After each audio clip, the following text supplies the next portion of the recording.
पहिला प्रश्न गुणाकार करा. गुणाकार करा मधला पहिला उपप्रश्न वर्गमुळात 3 आणि कंसामध्ये वर्गमुळात 7 वजा वर्गमुळात 3 असा गुणाकार करायचा आहे. म्हणजेच या वर्गमुळात 3 न या कंसातल्या दोन्ही पदांना गुणून घ्यायचं आहे बेटा. या पदाला आणि या पदाला सुद्धा गुणून घ्यायचं आहे. मग कसं गुणायचं तर वर्गमुळात 3 गुणिले वर्गमुळामध्ये 7 या वर्गमुळात 3 वर्गमुळात 7 ला अगोदर गुणून घेतलं आणि नंतर वजा वर्गमुळात 3 गुणिले वर्गमुळामध्ये 3. हे वजा जे चिन्ह आहे ते वजाचं चिन्ह लिहिलं या ठिकाणी आणि वर्गमुळात 3 गुणिले वर्गमुळात 3. तर काय होते बेटा या ठिकाणी वर्गमुळात 3 आणि वर्गमुळात 7 या गुणाकारामध्ये वर्गमुळामधलं चिन्ह जशाचं तसं राहते आणि हे 7 3 7 किती होतात 3 7 21 होतात बेटा. 21 3 7 21 लिहिलं आणि वजा वर्गमुळात 3 गुणिले वर्गमुळात 3 किती होतं बेटा 3 वर्गमुळात 3 गुणिले वर्गमुळात 3 म्हणजे वर्गमुळाचं चिन्ह उडून जाते म्हणजेच याची किंमत होते वजा 3 ही किंमत येते बेटा.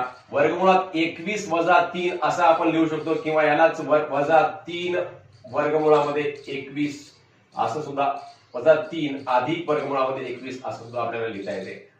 अधिक वर्गमुळामध्ये 21 असं लिहिता येते. म्हणजे हे 21च्या अगोदर काही नाही म्हणजे काय अधिकचं चिन्ह आहे. तर हे याचं उत्तर आहे. अशा प्रकारे आपण याला लिहू शकतो. पुढचा प्रश्न आहे वर्गमुळात 5 वजा वर्गमुळात 7 आणि कंसाच्या बाहेर आहे वर्गमुळात 2. इथं सुद्धा तसंच करायचं बेटा. वर्गमुळात 2 अगोदर वर्गमुळात 5 ला गुणून घ्यायचं. वर्गमुळात 2 गुणिले वर्गमुळात 5 वजा वर्गमुळात 2 गुणिले वर्गमुळामध्ये 7. मग वर्गमुळात 2 गुणिले वर्गमुळात 5 याची किंमत काय येते बेटा वर्गमुळामध्ये 2 पंचे 10 होतात आणि वजा 2 साती किती होतं बेटा 2 साती 14 म्हणजेच वजा वर्गमुळामध्ये 14 हे याचं उत्तर येते. वर्गमुळात 10 वजा वर्गमुळामध्ये 14 हे याचं उत्तर आहे बाळांनो. अतिशय सोपे गणित आहेत काही अवघड नाही. आता पुढचं गणित आहे. आता इथं 3 वर्गमुळात 2 वजा वर्गमुळात 3 आणि दुसऱ्या कंसामध्ये 4 वर्गमुळात 3 वजा वर्गमुळामध्ये 2 असं सांगितलेलं आहे. मग या 3 वर्गमुळात 2 न या पूर्ण कंसाला गुणून घ्यायचं नंतर वजा वर्गमुळात 3 न या पूर्ण कंसाला गुणून घ्यायचं. 3 वर्गमुळात 2 कंसामध्ये 4 वर्गमुळात 3 वजा वर्गमुळात 2 आणि नंतर वजा वर्गमुळात 3 कंसामध्ये 4 वर्गमुळात 3 वजा वर्गमुळात 2 या प्रत्येक पदाने या दुसऱ्या कंसाला या ठिकाणी गुणून घेतलेला आहे. काही वेगळं केलं नाही. बरोबर आहे. 3 वर्गमुळात 2 गुणिले 4 वर्गमुळात 3. आता या 3 न 4 वर्गमुळात 3 ला गुणलं आणि 3 वर्गमुळात 2 न परत वजा वर्गमुळात 2 ला सुद्धा या ठिकाणी गुणलेला आहे. वजा 3 वर्गमुळात 2 गुणिले वर्गमुळामध्ये 2 म्हणजेच याचा आणि याचा गुणाकार केला. वजा वर्गमुळात 3 गुणिले 4 वर्गमुळात 3 वजा वर्गमुळात 3 गुणिले वजा वर्गमुळामध्ये 2 म्हणजे या वजा वर्गमुळात 3 न अगोदर 4 वर्गमुळात 3 ला गुणलं बेटा आणि नंतर या वजा वर्गमुळात 3 न वजा वर्गमुळामध्ये 2 ला गुणलेलं आहे. मग या दोघांचा गुणाकार करूया. 3 चोक किती होतं बेटा 3 चोक 12 होतात आणि वर्गमुळात 2 गुणिले वर्गमुळात 3 किती होतं बेटा वर्गमुळामध्ये 6 होतात. बेत्रिक 6 म्हणजेच वर्गमुळामध्ये 6 होते मुलांना.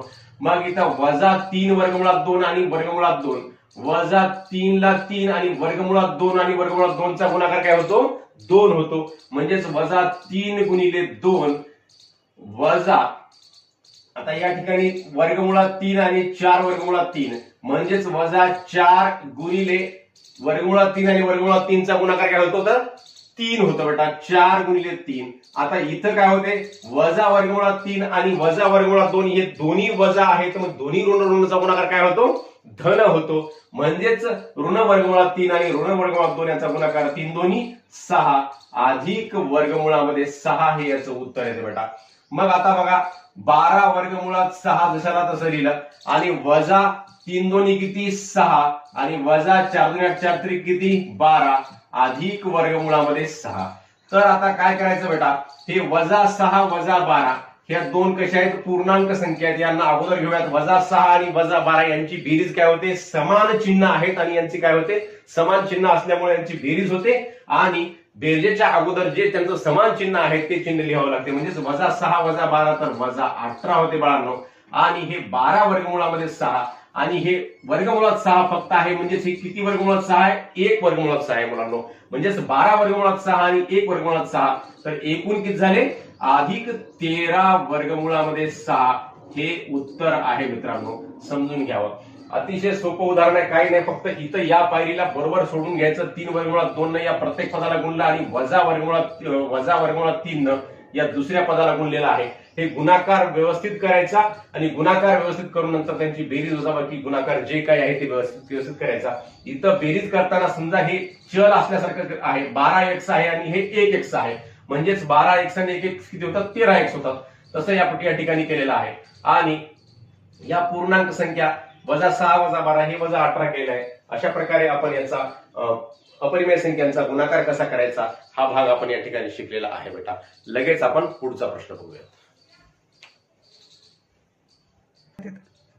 तर मुलांनो, इथे दुसरा प्रश्न आहे, खालील संख्यांच्या छेदाचे परिमेयीकरण करा.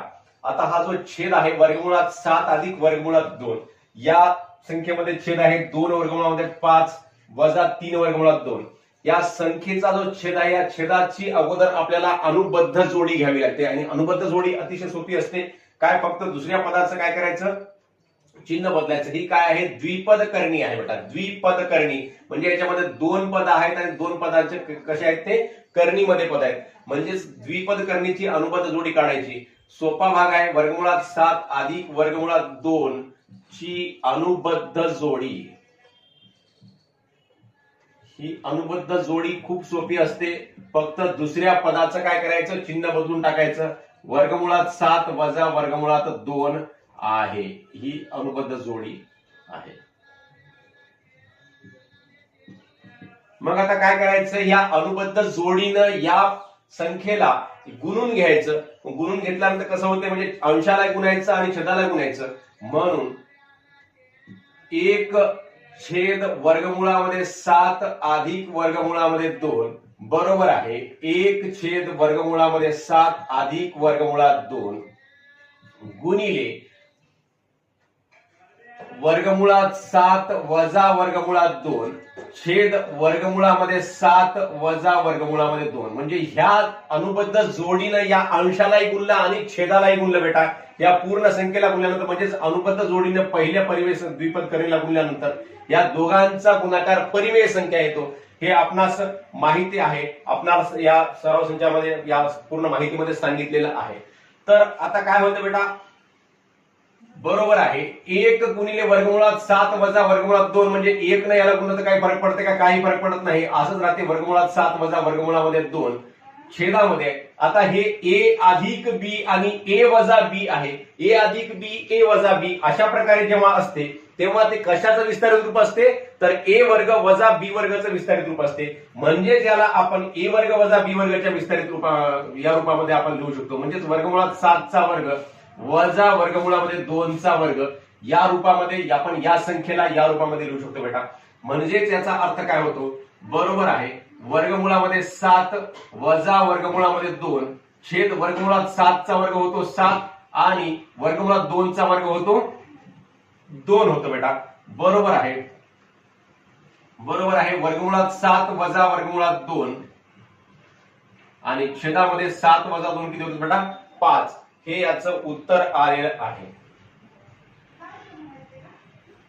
म्हणून 1 वर्गमुळात 7 अधिक वर्गमुळामध्ये 2 बरोबर आहे वर्गमुळात 7 वजा वर्गमुळात 2 छेद 5 हे याचं उत्तर आलेलं आहे. अशा प्रकारे या संख्येच्या छेदाचं काय झालं? परिमेयीकरण झालं बेटा. ही संख्या कशी आली? परिमेय संख्या आलेली आहे छेदामध्ये. आता दुसरा प्रश्न आहे 3/2 वर्गमुळात 5 वजा 3 वर्गमुळामध्ये 5. आता 2 वर्गमुळात 5 वजा 3 वर्गमुळामध्ये 5 ची अनुबद्ध जोडी किंवा या द्विपद करणीची अनुबद्ध जोडी असंही लिहिता येते किंवा ची अनुबद्ध जोडी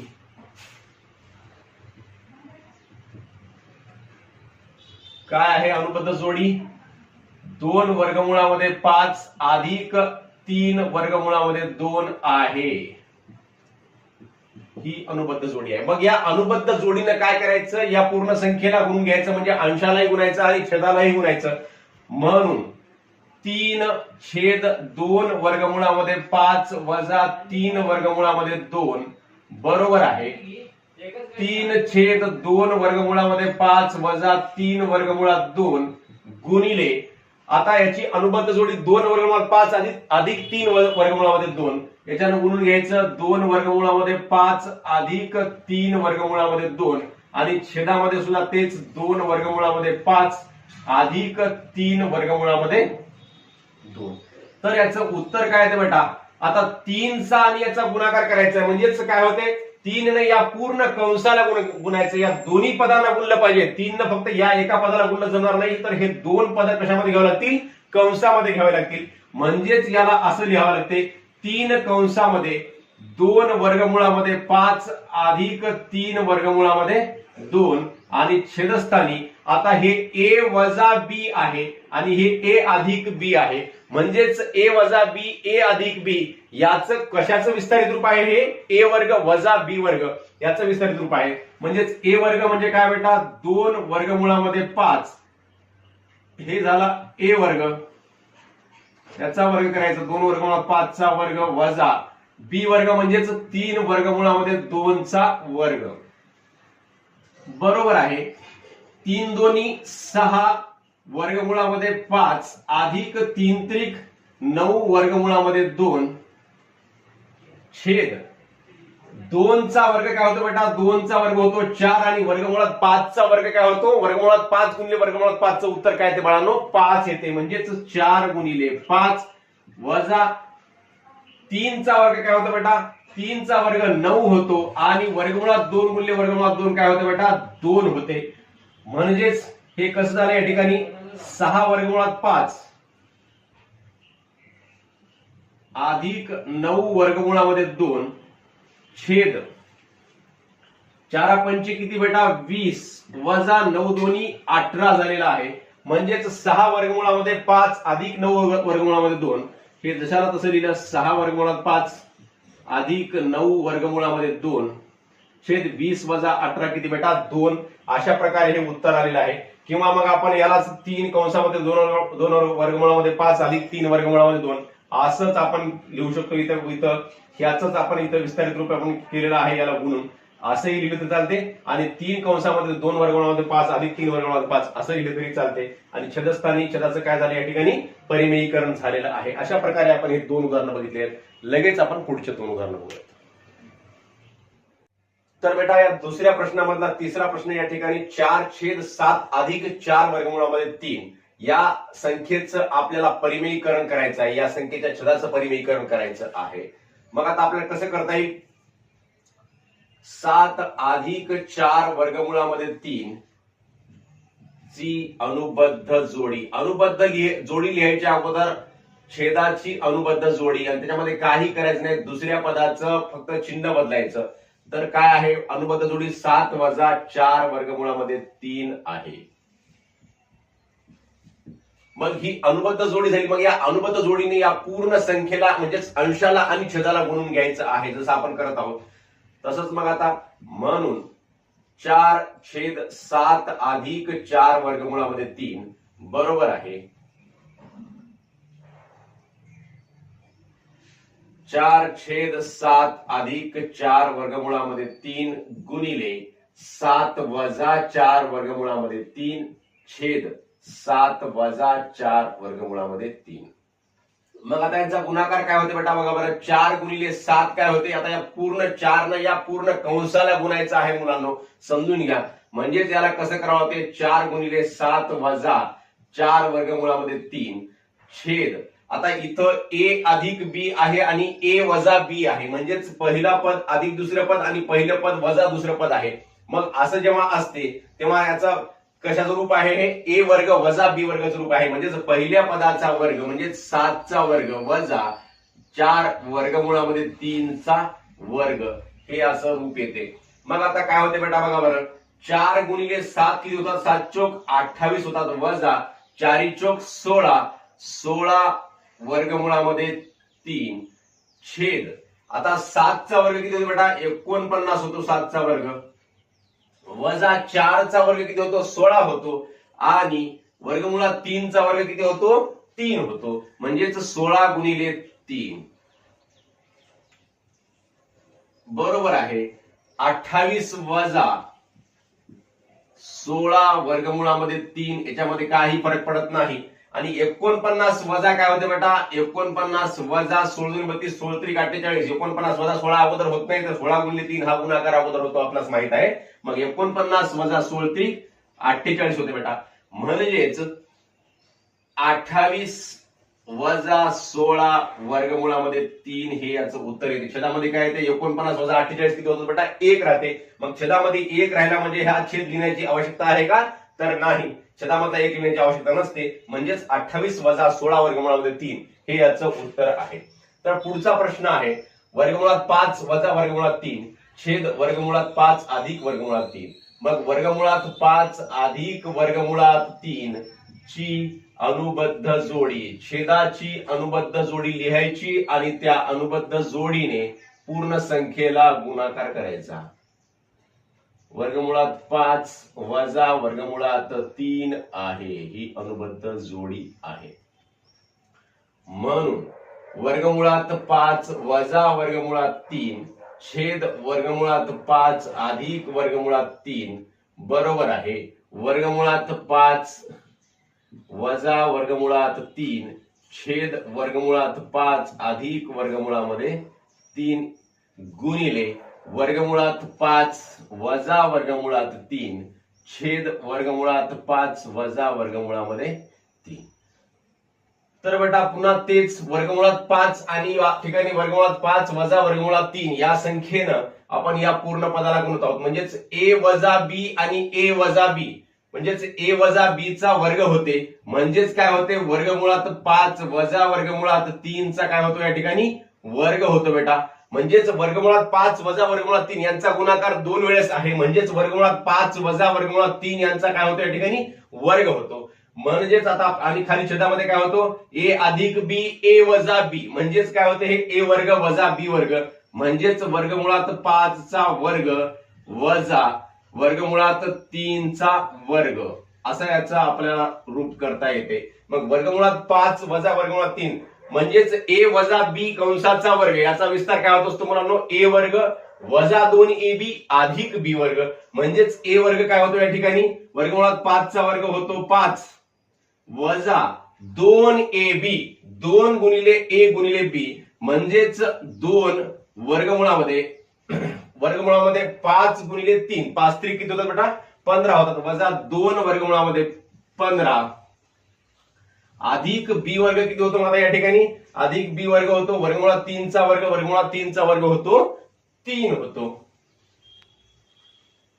छेद आता वर्गमुळात 5 चा वर्ग होतो 5 आणि वजा वर्गमुळात 3 चा वर्ग होतो 3 होतो, वर्गमुळात 3 चा वर्ग 3 बरोबर आहे. 5 अधिक 3 5 अधिक 3 किती होतात बेटा 8 होतात, आणि 8 वजा 2 वर्गमुळामध्ये 15 छेद 5 मधून 3 गेले 2 राहतात बेटा. आता या 2 या संख्येला आपल्याला असं भागता येत नाही, म्हणून काय करायचं या दोन्ही पदामधून काय करायचं कॉमन काढायचं. कॉमन का निघतो इथं 8 आहे आणि इथं 2 आहे, म्हणजे या दोन्ही संख्येमधून कॉमन का निघतो 2 निघतो. याला मग असं लिहू शकतो आपण 2 कंसामध्ये 2 काढल्यानंतर इथं 8 चं काय होते 2 बाहेर निघाला 8 मधलं तर बेचोक 8 म्हणजेच मध्ये काय राहते 4 राहतात, आणि वजा हे 2 इथलं पूर्ण बाहेर निघालेलं आहे, मग मध्ये काहीच राहत नाही वजा 1 वर्गमुळात 15 लिहू शकता, किंवा मग वर्गमुळामध्ये 15 असंही लिहू शकता, वजा 1 वर्गमुळात 15 असं लिहिलं तरी चालते. मग आता हे काय होते बे एक बे आणि बे एक बे कटतात, म्हणजेच याचं उत्तर येते 4 वजा वर्गमुळात 15 लिहा किंवा 1 वर्गमुळात 15 लिहा, 4 वजा वर्गमुळामध्ये 15 असं सुद्धा आपण याला लिहू शकतो. तर हे याचं उत्तर आहे बेटा. अशा प्रकारे आपण प्रश्न 3रा व प्रश्न 4था या ठिकाणी सोडवलेला आहे, व हा पूर्ण सराव संच 2.04 येथे पूर्ण केलेला आहे. तर पुन्हा भेटूयात नवीन एका सराव संचासह.